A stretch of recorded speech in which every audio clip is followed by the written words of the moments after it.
the headliners, the newsmakers, the political scene, and government issues. These should be our concern. And we're taking you at the forefront.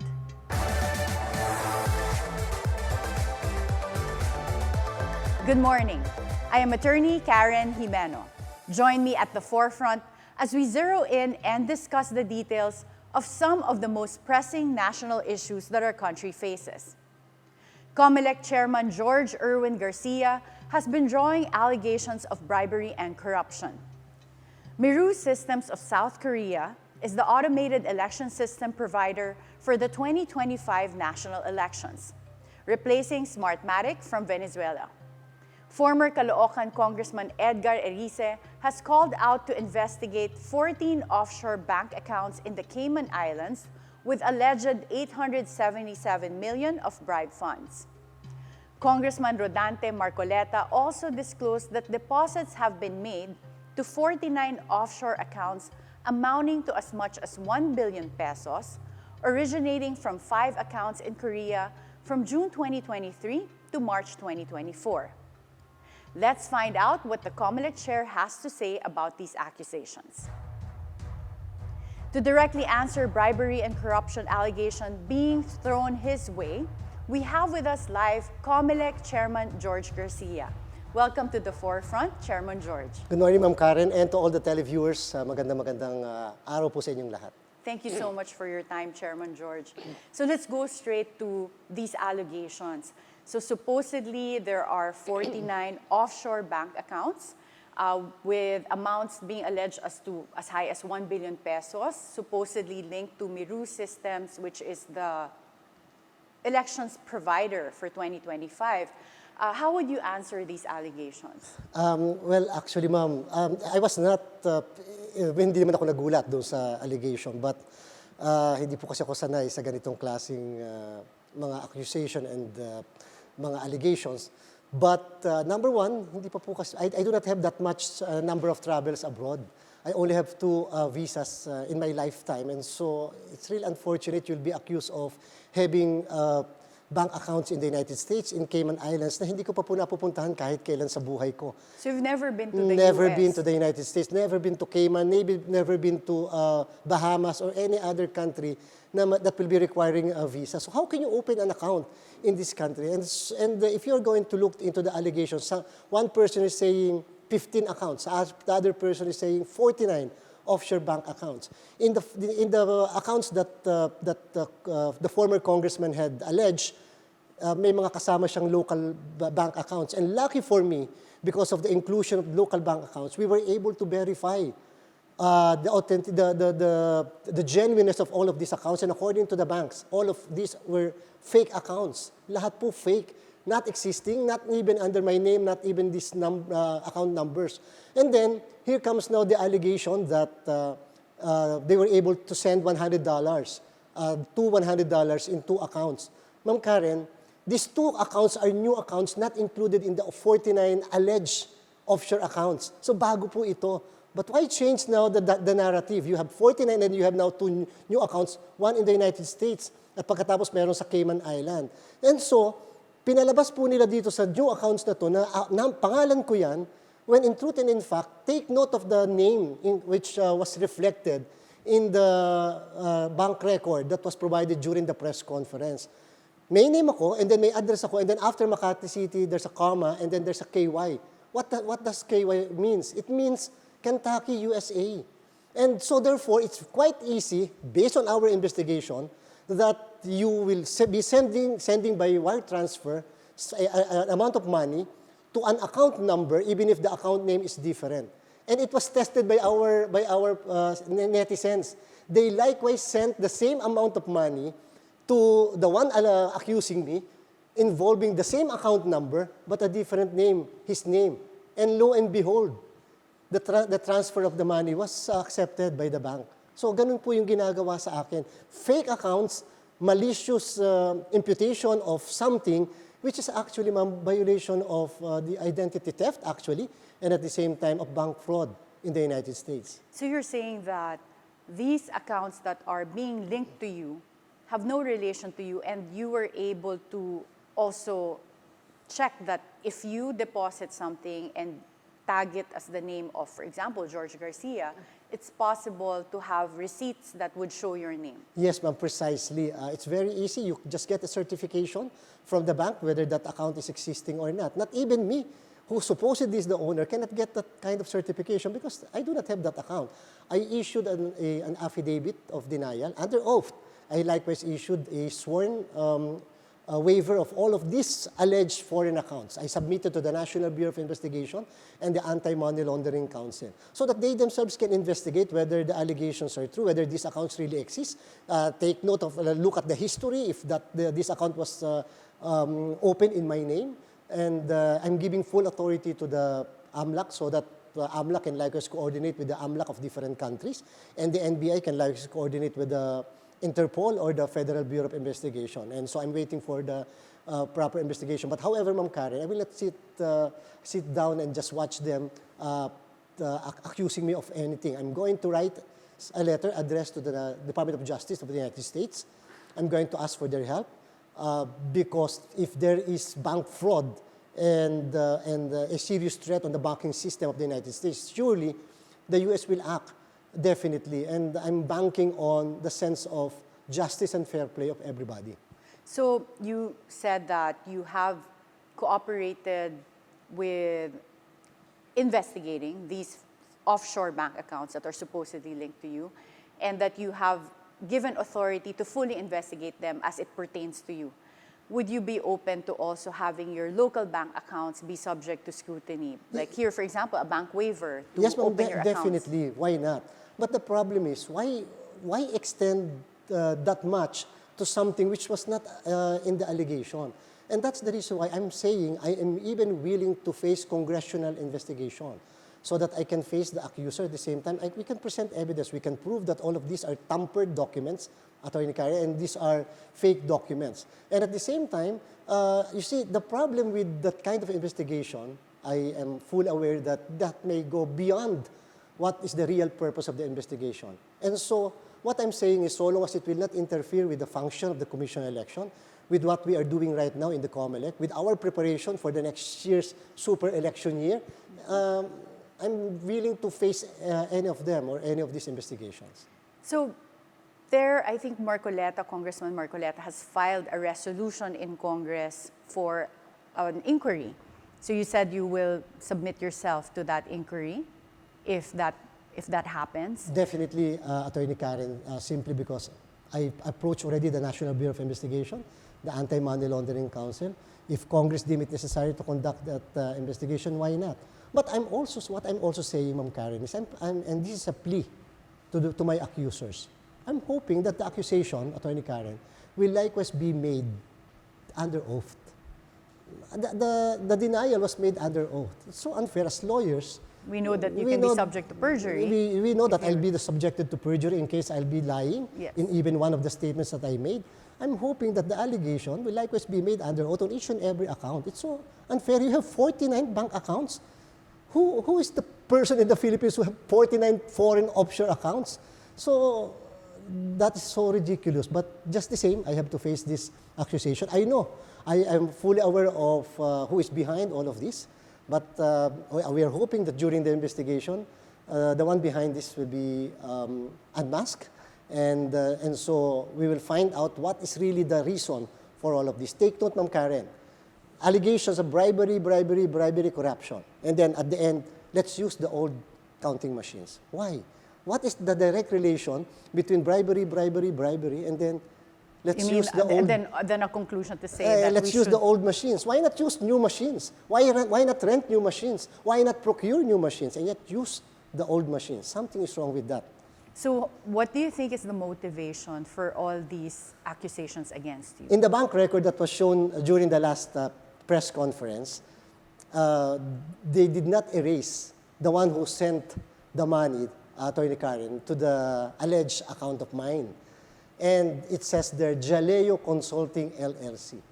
I'm hoping that our netizens, the Filipinos, will be able to research who the owner of Jaleo Consulting is. It's a Jose Herrera. And who Jose Herrera is. And that will lead them to the conclusion of perhaps who is behind all of this. Were you able to investigate who Jaleo Consulting I is? was already able to investigate. Many of our friends were able to investigate. Media friends were able to investigate also. And perhaps in the near time, we'll be able to unmask these people. Okay, so you're not prepared to disclose at this time who Jaleo Consulting is? Not yet at this time, Ma'am Karen. But again, that's the failure on their part. That's a mistake on their part. They should have erased that because it goes to show that this, as contended by the one accusing me during the press conference, that a supporter, actually, a supporter, was the one who sent the $100. On the contrary, it's a consulting firm that is practically owned by a larger firm. And therefore, that's something for us to research. Interesting. Okay, we can't wait for you to unmask who is behind this based on your investigation. So let's go to what you mentioned, that you're linking this also to using old vote counting machines. So in the upcoming 2025 elections, we will be using the system of Miru. But according to Congressman Marcoleta, the vote counting machines from Smartmatic have a warranty until 2025. So I guess two questions. One, at the time that a new procurement was made, was there still an existing contract with Smartmatic? And second, will that warranty be rendered useless, or is that even a rational thing to do, to procure when you still have an existing warranty? Karen, I was really hoping that I'll be able to answer that question.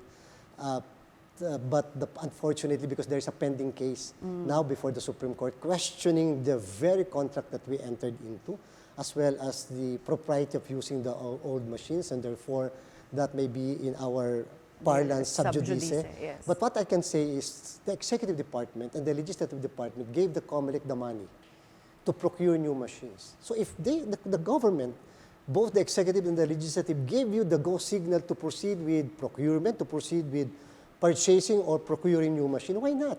We did not buy a new machine, Ma'am Karen. We merely leased the new machines. And therefore, that saved the government a lot of money. In fact, we saved 800 million pesos because of this new procurement. Why are we going to use the old machines when, in truth and in fact, during the last elections, many of those machines did back down? And so we will be blamed that legislators and practically the entire Filipino people will say, why did you use the old machines when, in truth and in fact, you were given money to purchase and procure new machines? So that's the reality of it.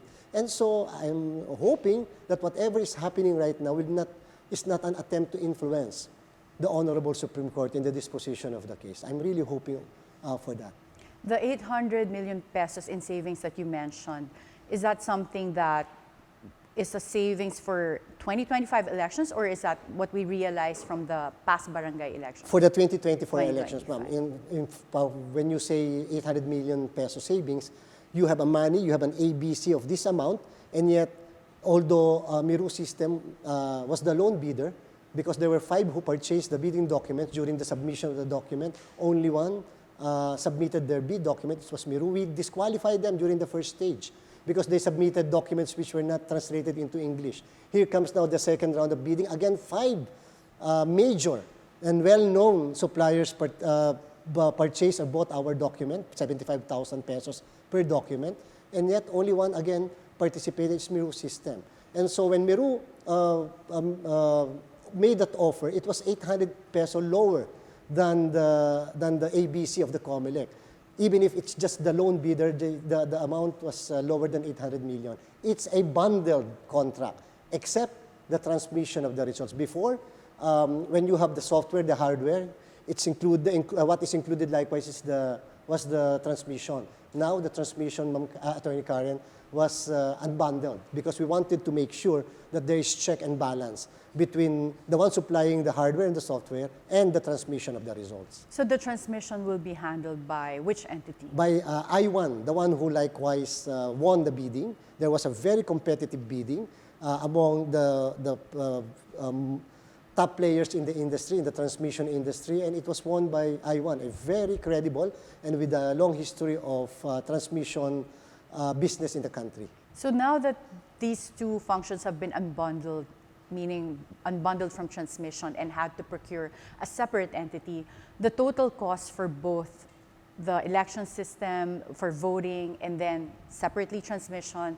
combined, it's still cheaper than what we've had in the past? Yes, ma'am. Yes, Attorney Karen. In 2021, when we were preparing for the 2022 election, Comelec at that time requested for a 23 billion peso budget in order to replace the old machines. Unfortunately, at that time, the administration at that time gave only the Comelec 11 billion pesos. The Comelec, therefore, resorted to mere refurbishment of the old machines.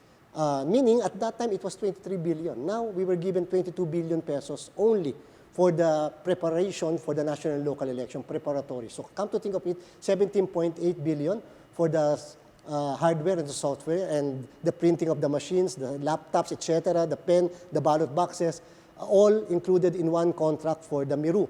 And then here comes now the I1, the transmission provider. The bid price was 1.6 billion.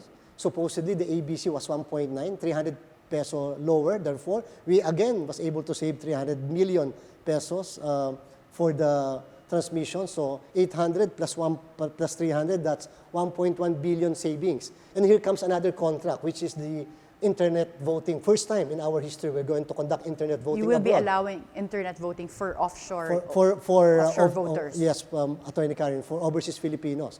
And the ABC was 465 million. And the bid price was only 112 million. So lower than almost 300 million. So these are the entire amount that the Comelec was able to save in all of these procurement. It was a very public, transparent bidding in the presence of COA, citizens' arm, interest groups, and the entire media were there during the bidding process. And it's live streamed. So what system did we use in our past barangay elections, the recent barangay elections? Well, no, ma'am. For barangay elections, it's always manual election, Attorney Karen. And so for next year, it will be automated election for bid term, which is May 12. Likewise, for the Bangsamoro parliamentary election, first time, but it's also automated. It will be included in the contract already. And at the same time, you will have the 5 months after the barangay and SK elections, but which is manual already. You mentioned earlier that, of course, di ka sanay sa ganitong kinds of allegations, and you come from the private sector. You were a prominent elections lawyer. Can you share with us who some of your clients were that are politicians? Well, before, and this is modesty aside, this is just for purposes of discussion. Before I joined the government, I have almost 83 congressmen as clients, incumbent congressmen at that time. 83. I have 15, Wow. 15 senators as clients, even the leadership of the House and the Senate were my former clients, and almost 4, or I think 5 candidates for the presidency were my clients. Former President Joseph Estrada, former President also GMA was my client. I was appointed during the time of President Rodrigo Duterte as Commissioner of the Commission on Elections. So I can honestly say that I have very, very, very lucrative private practice.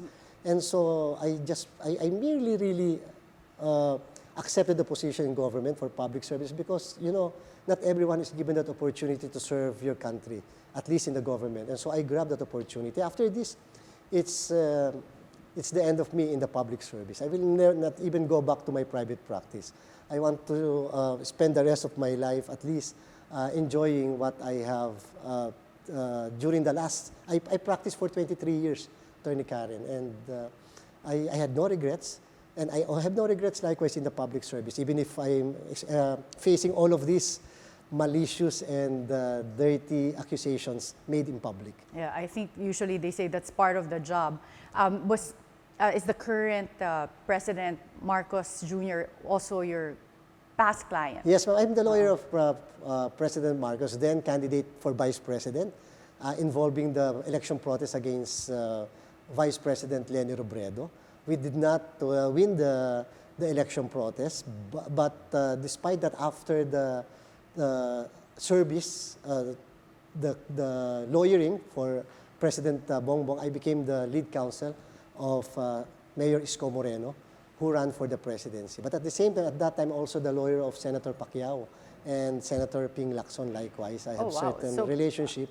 And so, lucky for me that I was offered the position of commissioner because that's the opportunity for me to be impartial. You see, when you are the commissioner of Comelec already, at that time, I served for 2 months only. After the election of May 2022, we were not confirmed because of lack of material time. And so for almost 2 months, I have no public service record after that short stint as commissioner of Comelec. The Comelec has disqualified Smartmatic from participating in future biddings last year. And this was reportedly due to irregularities in the 2016 national elections. But if we look at the 2022 national elections, there were no reported irregularities. So the question is, do you think this might be perceived as Comelec patronizing the current administration? But before you answer that, Chairman George, we'll have to pause for a short break. At the forefront, we'll be right back.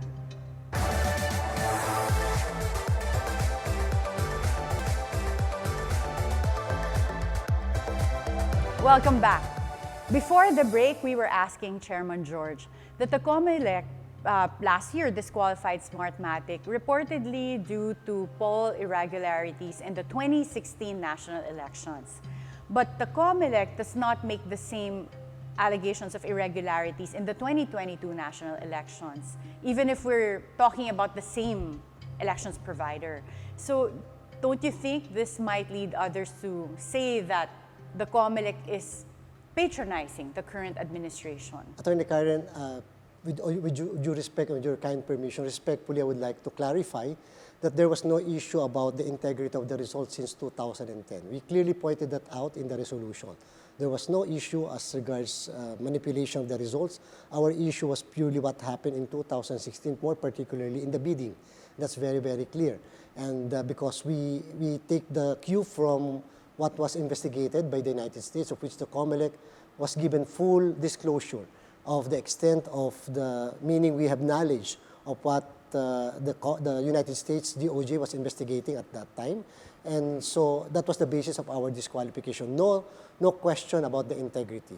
I can honestly tell you, since 2010, no single person had registered a vote which is different from the vote in the ballots, in the ballot boxes, meaning they always tally. And that being the case, therefore, there is no question as to the integrity of the results. Now, the case was brought to the Supreme Court, and the Supreme Court, during the period that we were conducting the bidding, which was won by Meru, the Supreme Court said we committed grave abuse of discretion. We should have not disqualified Smartmatic prior to the bidding. We should have allowed Smartmatic to participate in the bidding, and there, if we wanted to disqualify, that's the time, the proper time. But however, the Supreme Court likewise applied the so-called operative fact doctrine, meaning to say that all our actions were considered valid.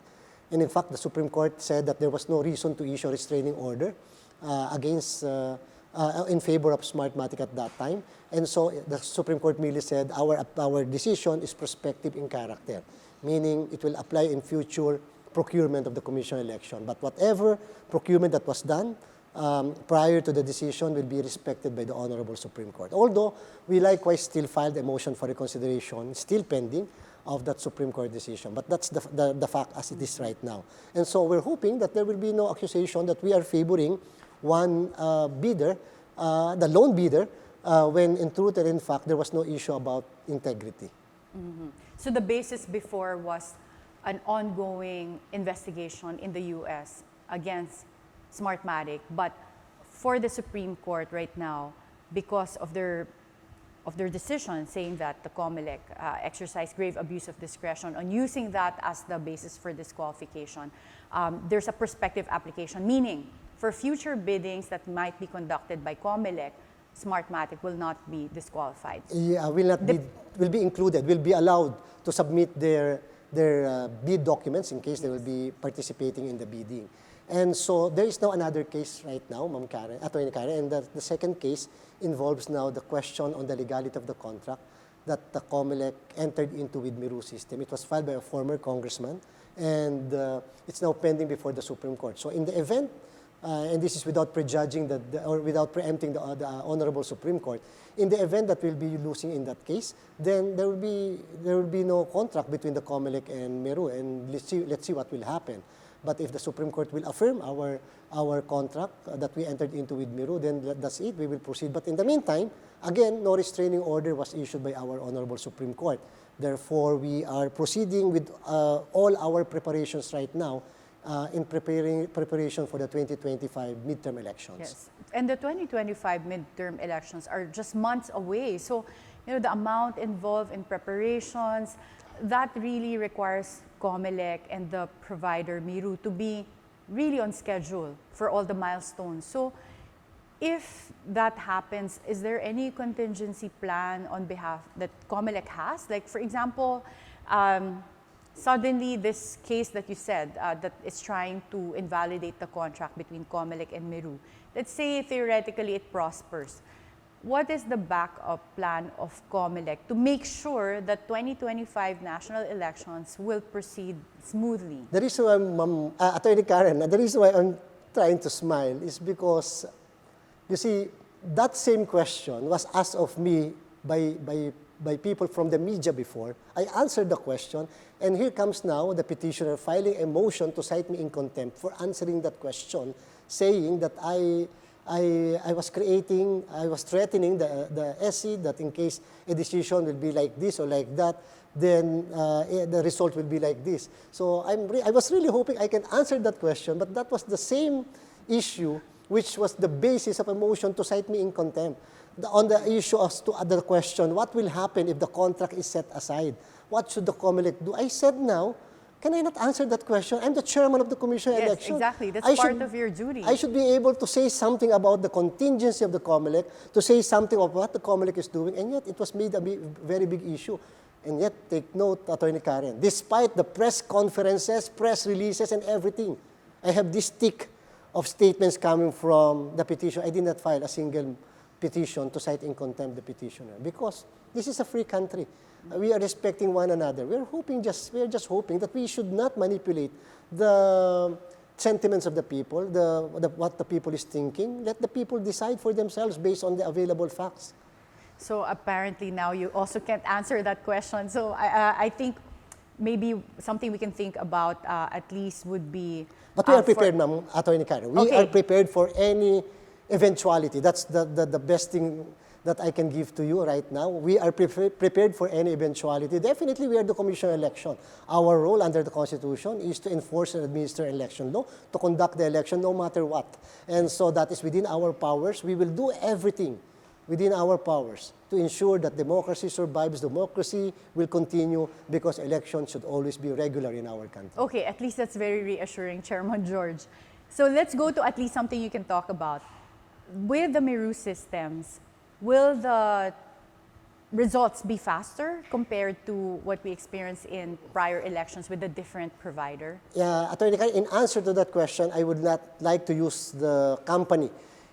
Based on our terms of reference, whoever should have won the bidding, although it was won by Miru system, whoever could have won the bidding will be based on our terms of reference, which we 11 times had revised and drafted, meaning just like you constructing a house, you were the ones making the drawing of your house. So we were the ones who drew our terms of reference. We included all features which were not present in the former system, not because it was provided by the former provider. But what we are saying is whoever could have won should be basing his machine or their machine on the terms of reference. For example, a 14-inch screen. For example, the speed of inserting the machine should be 200 millimeters per second. Before, it's only 70 millimeters per second. Now, the receipt should contain likewise the QR code, including the election returns. Now, there will be no more transparency server. It will be a send-to-all feature, first time in our history.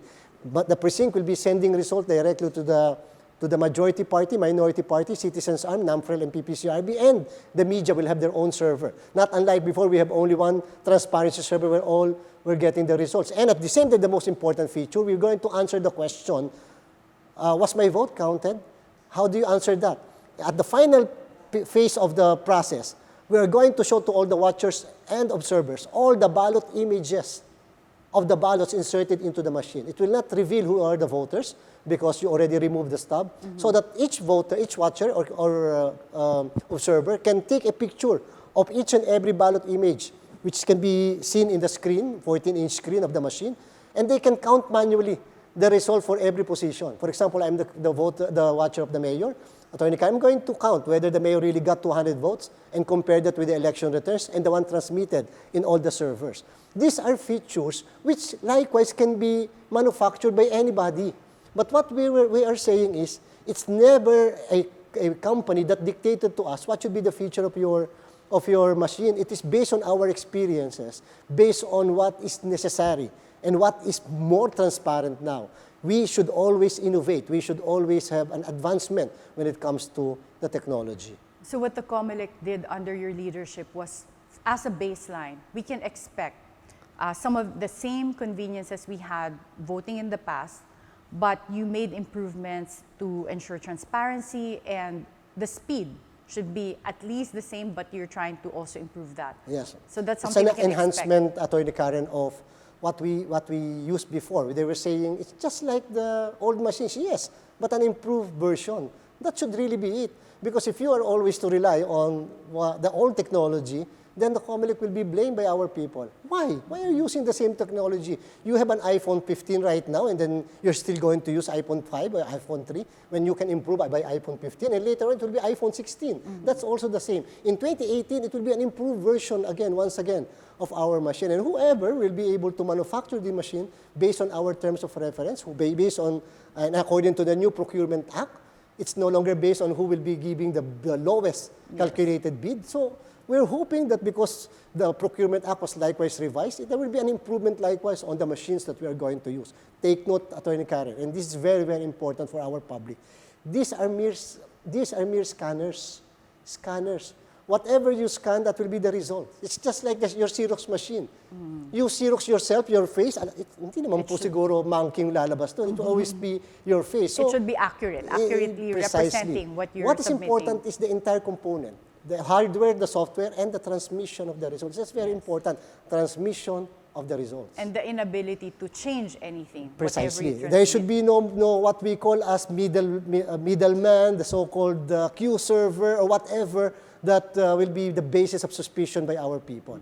Direct transmission from the precinct to the different servers. So, Chairman George, for the 2025 elections, can voters like us expect that there will no longer be failed vote counting machines, like some of the issues that were encountered in the past, or questions on SD cards being lost, or like just all of the problems encountered? Attorney Karen, for the 2025 elections, we did not purchase machines. We merely leased the machines. So we expect that all of these 110,000 machines that will be used nationwide are new machines, definitely. And contrary to what happened before, there was only one repair hub, Santa Rosa. You have a machine that bagged down in Sulu. You will have to transport that to Santa Rosa on the same day. Now we have repair hubs for each and every province, 82 repair hubs to be set up by the one who won the bidding. And at the same time, we expect that these are new machines, but the batteries can last for almost 14 hours. So blackouts are not a problem, That is not a problem. So we're hoping that we, because of modern technology, we enhance our democracy. What we should be wary of are irregularities outside of the machines, vote buying, terrorism, violence. These are irregularities which the machines cannot counter. The machines will just read the ballots as they are fed, but the machines cannot counter the irregularities which are outside of it. And so that is, for me, the test of now our resolve as a country, as a people, our fight against these irregularities. Well, we had before, the former Comelec Chairman Andres Bautista was also entangled in accusations for corruption, and he still hasn't been seen here in the Philippines since then. How would you answer any allegations that your situation is now similar to former Chairman Andres Bautista? Precisely, Attorney Karen.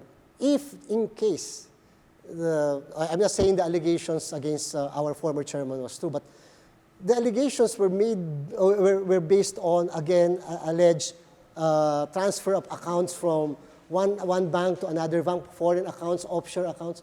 Do you think if I am that dumb that much, I will commit the same, or I will commit that kind of mistake in case the allegation was true? These people are so maligning my name, my reputation. They are underestimating my. I had not gone to all of these countries. So it's again for our people. You cannot open your account in any of, even in our banks, without personally going to these banks.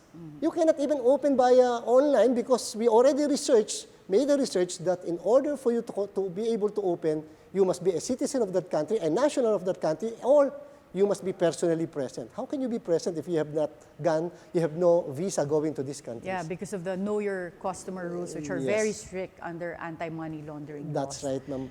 And the accusation against our former chairman was anti-money laundering. If I open an account in the United States and money are flowing into these accounts, then I should be charged again, this time by the United States for anti-money laundering. Would you know of the current situation with respect to former Comelec Chairman Andres Bautista? Again, I was really hoping I can answer that question. I have certain news because we have a very close relationship with the US DOJ. We fully participated and cooperated with their investigation. They invoked the Mutual Legal Assistance Treaty between the Philippines and the United States. And so we fully gave our cooperation. Several of our people were asked to issue depositions, and they complied. And so they are always giving us updates every now and then. But I cannot divulge that in the public because that's covered by the Mutual Legal Assistance Treaty. Okay, that's understandable. Chairman George, your term as Comelec Chairman will end in February 2029. But hypothetically, that would also cover the period where charter change might still happen. So if there is a possibility that charter change doesn't push through, is this something that you see as a possibility under your watch as Comelec chairperson? But before you answer that question, sorry, we'll have to take another short break. At the forefront, we'll be right back.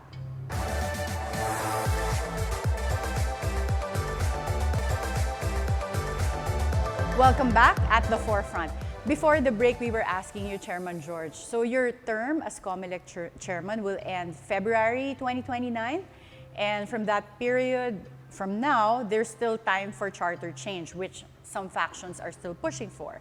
So the question is, will you see or allow charter change to happen, or do you see this happening during your watch as Comelec chairman? Well, as far as the Comelec is concerned, we do not want to be at the middle of a political storm, but we will just perform our job as the election commission of the country, meaning to say, if in case there is a resolution by a joint Congress, or in case there is a people's initiative, then we will have to be up for the job. We will perform our job properly.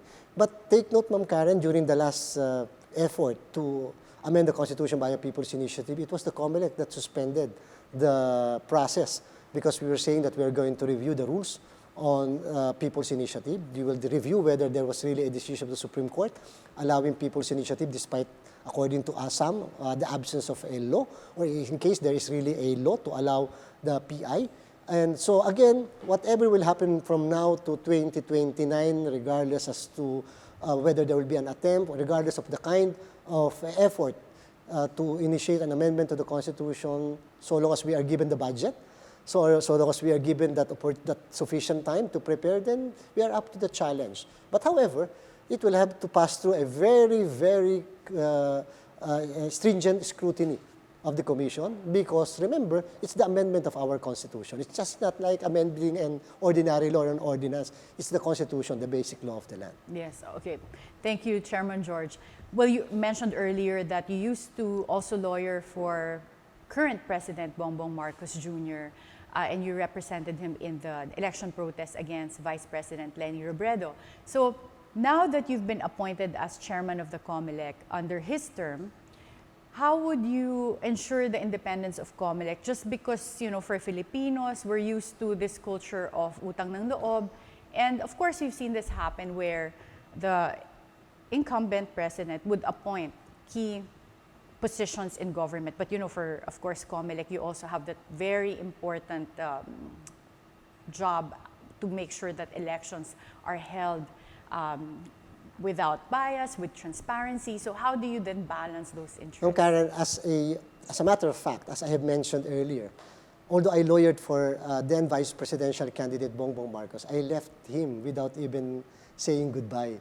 And so technically, I can be called a naligaw ng landas. But I went to candidate Mayor Isko, Yes. presidential candidate Mayor Isko, and I have forgotten everything. I was appointed by the President Duterte, although I did not lawyer for President Duterte. I was in fact the lawyer of their opponent, the candidate for mayor at that time, the former speaker. So it was just a matter of luck.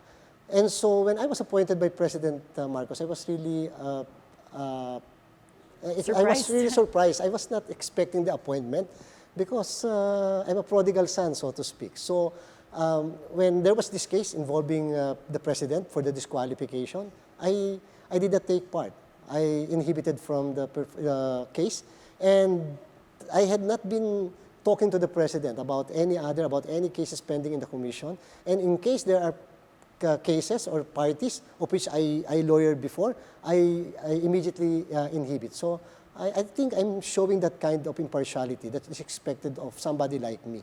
And it's not about political favors or whatever. Take note that there was this allegation that the People's Initiative was pushed by the House of Representatives, of which most of them are my clients before. Oh yes, because you have Yes. so many clients. And yet, like over Attorney 80. Karen, I suspended the process of the People's Initiative. So in the event that there will be accusation that I am still lawyering for some of them or lawyering for a group or whatever, my action will speak for itself in all of these instances since the time that I was appointed 2 years ago. So do you find it difficult with your current position and having that track record of having so many politicians in the past as your clients? Have you had to inhibit several times? No, Ma'am Karen. Even if this involved one or several of my clients, if indeed these are issues of transcendental importance, I will usually participate. I do not care whether these people will be mad at me or get angry with me, because what I'm saying to them is this is just part of my job. I'm hoping that when I am appointed, you will understand my situation in the same manner that if you will be appointed to this position, you will do the same thing. That this is just a one-in-a-lifetime opportunity for me. After this term of 7 years, that's it for me. This is the conclusion of my life as far as public service is concerned. So why will I waste these 7 years just helping one candidate or one former client? I will not do that. This is always for the country. At least whatever will happen, if your motive is for the country, you will not get wrong. And what do you plan to do with respect to your accusers? Because as you said, a lot of this is fabricated, or do you plan to file any complaints against them? That is the unfairness of all of this, Attorney Karen. Try to imagine, we as lawyers know that we can be charged anytime. We mention a name, you can be charged with libel. But unfortunately, members of Congress cannot be charged for a crime punishable by at least 6 years and 1 day, and that's libel. And therefore, they are immune from suit. And come to think of it likewise, I took an oath, meaning I denied everything under oath. I can be charged with perjury. But however, my accusers never or did not want to take an oath on each and every account. So that's the unfairness of it. What I'm going to do, I'm waiting for the NBI and the Antimoney Laundering Council to come up with their investigation. I'm hoping that based on the reports on the investigation, I'm hoping to come up with whether I'll be filing charges to protect my name, my reputation. But it's okay. This is very important, Ma'am Attorney Karen. Even if my reputation are damaged, my integrity will be damaged, I do not care. So long as you leave out the commission election and the people in the Comelec, the good name of the Comelec. Okay lang po ako. I can accept everything, but not the commission election. That's why when the first allegation was made, an official of Comelec had several accounts. Without naming name, I immediately on the same day came out, I said, I was the one being accused by this person. I'm that person, because I also have the white paper that he was actually reading at that time. So in order to save the people in the commission, as well as the good name of the Comelec. So you really wanted to protect the integrity of the institution as a whole, of Comelec as an institution. That's right, Attorney Karen, because being the father of the commission, I am responsible for its name and for its people. But Comelec, by nature of its job, you resolve also disputes when it comes to elections. And of course, in the Philippines, what they say, wala naman talaga natatalo. Ang laging sinasabi, walang natatalo, nadadaya lang. But that also leads to susceptibility to bribery and all the other types of corruption, as you said before, vote buying as well. So how do you, as a leader, think of policies that can help reduce or prevent these types of corruption and bribery? Attorney Karen, we have an antiquated election code, 1985 circa December 3. Try to imagine you have the 1987 Constitution and yet you still have the Omnibus Election Code, which is circa 1985. We, immediately after assumption as chairman of the commission, I created a committee to revise the Omnibus Election Code. We drafted a 963-page revised Omnibus Election Code. We sent that to the House of Representatives and to the Senate for purposes of them perhaps giving a close look, and perhaps if they want to pass a part or the entirety of the code, that will have to start there. It's very difficult to implement an antiquated law when you have modern ways of vote buying, modern ways I of agree. You have there different are more creative ways of yes, Attorney Karen, you have skirting the rules. you have different platforms where money can pass through. So you have to amend the law. But at the same time, we have to institutionalize everything in the Comelec. It's not like when you have this election, you always have different resolutions, different guidelines. There must be consistency so that our people, the candidates, the political parties will be used to it. So we are now trying to institutionalize everything. In the barangay, we codified all the general instructions. Here in the national and local election, we are going to likewise do that. And number three, by codify, you mean it doesn't require a law? Yes, Attorney Karen. And number three, proper accountability. You see, and I can be very proud of this saying, that for the first time after 84 years, we receive an unqualified opinion from the Commission on Audit. After 84 years. And meaning to say that all our finances, all our books are proper in order, the accounts of the Commission on Election. In fact, during the barangay and SK elections, the Comelec was praised by the Commission Audit for spending properly the money that we were given. And we will continue with that until the end of my term. And we are hoping that every year we'll get the unqualified opinion from the Commission on Audit. That's the only way by which we can show our people that we are really up for the job. Transparency, accountability, and more importantly, inclusiveness. We have to include everybody in decision-making. It should be an open governance policy in the Comelec. You have a voice, you wanted to say something, then we will listen to you. When we drafted our terms of reference for the new machines, the reason why it underwent 11 times of revision because we accommodated all the requests, all the inclusions, all the amendment of other groups such as NAMFREL, PPCRB, and such other groups saying that we should include this. This should be a commission that should listen to everyone. Well, that's a great initiative. And when it comes to practical solutions, because I think it's admirable that you're trying to change the Omnibus Election Code, but as we all know, it takes a while when you're trying to pass a law through Congress and Senate. But for the 2025 elections, it's months away, so that might be hard to have a law by then.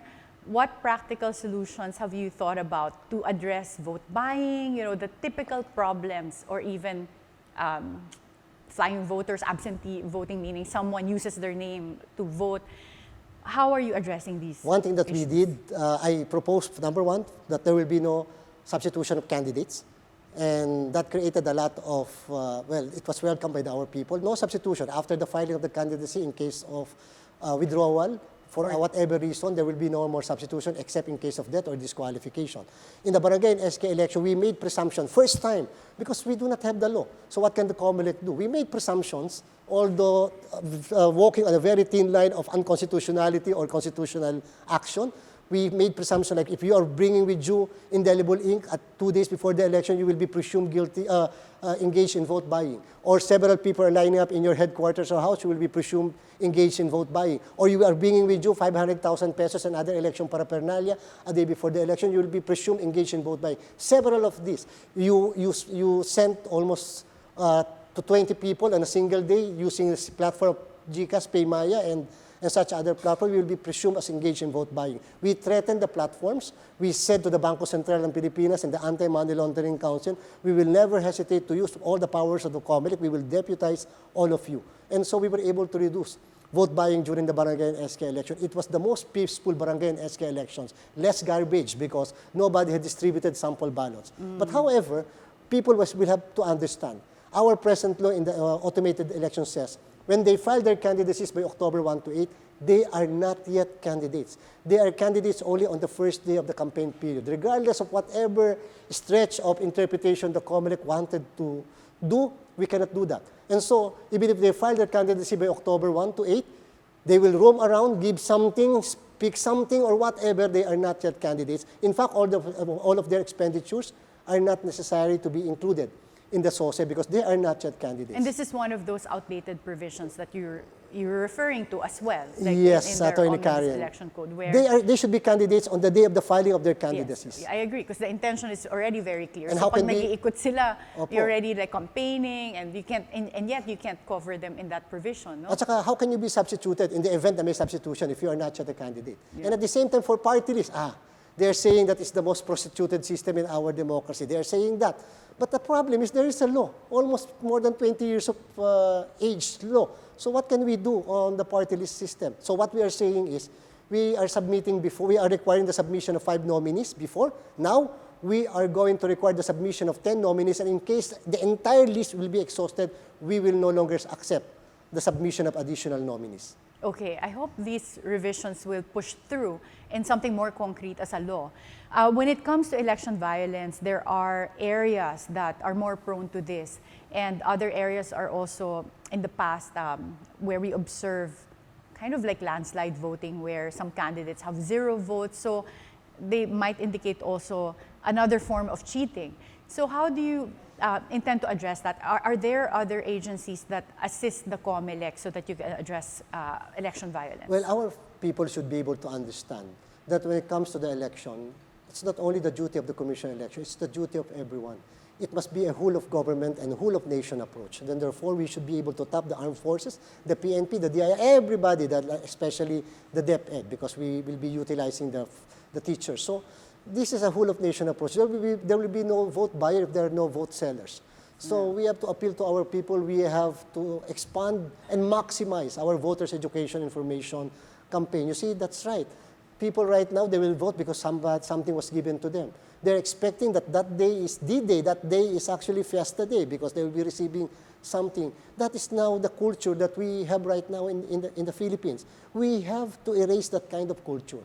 But the problem is, how do you do that? Will voters' education be enough? No. It requires everybody's participation from the family, from the churches, and such other organizations. And that's why presently we are tapping all of them.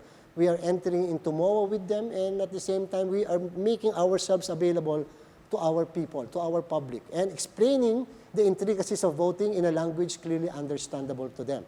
You cannot explain technical matters to them because they will not simply accept that. So that is what actually we are doing, but we need the help of everyone. Mm-hmm. And do you have data to indicate where vote buying is rampant so you can specifically target those areas? Of course, in Mindanao, and of course in certain areas of the Visayas, in Samar and in Leyte. These are places where vote buying is so prevalent, and most of the time are being reported to be being done. So, but at the same time, Attorney Karen, in almost all places in the country, you see, when you accept some goods coming from candidates, this is actually vote buying. When you accept promise from a candidate, that is actually vote buying. You don't need to receive kind or cash. Just a mere promise is actually vote buying according to Article 261 of the Omnibus Election Code. Thank you, Chairman George. Before we end, perhaps you can have a short message to your detractors. No, but this is a message to our people. Kindly please continue supporting and trusting the Commission on Elections. This is the Comelec of the Filipino people. This is the Comelec that will always, always fight for your right as a people, your right to a democracy, your right to a ballot. This is the only time that you are equal with everyone, regardless of your stature in life, whether you are black or white, whether you are tall or short, whether you are old or young, you have only one vote. You have only one ballot. So we have to fight for it. Very well said. Thank you so much, Chairman George Garcia. We know how busy you are, so thank you so much for your time. Thank you very much, Attorney Karen. At the Forefront, we'll be right back.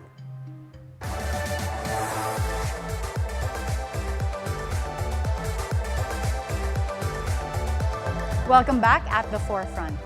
Comelec Chairman George Garcia has repeatedly denied allegations of bribery and corruption thrown against him in light of the poll automation deal. He thinks that calls for his resignation do not have sound basis because he is doing a job for the Filipino people and not courting any political favors. He believes that the allegations are orchestrated attempts to derail his structural reforms agenda in the Comelec. He is ready to face all the allegations against him in whatever legal forum because he knows himself better than anybody. Be timely informed, be insightful of the news. Always stay at the forefront. See you tomorrow, same time, for another dose of our news analysis. This is Attorney Karen Jimeno. Thanks for starting your day with us.